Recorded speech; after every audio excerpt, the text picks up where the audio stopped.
కర్నూలు జిల్లా ఎమ్మిగనూరు పట్టణంలో వింతైన ఘటన చోటు చేసుకుంది. రాఘవేంద్ర కాలనీలో ఓ ఇంట్లోకి నక్కపిల్ల చొరబడింది. అడవిలో నుంచి ఇంట్లోకి వచ్చిన ఆ నక్కపిల్ల ఎటు పోవాలో తెలియక ఇల్లంతా పరుగులు పెట్టింది. తన ఇంట్లో నక్కపిల్లను చూసి ఇంటి యజమాని వీరేంద్ర షాక్ తిన్నారు.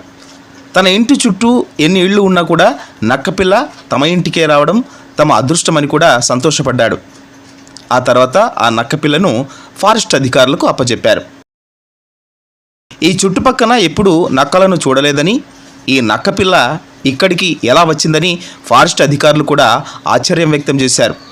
మరోవైపు ఆ ఇంటి యజమాని నక్కతోక తొక్కినట్లు కాలనీ వాసులు చర్చించుకుంటున్నారు.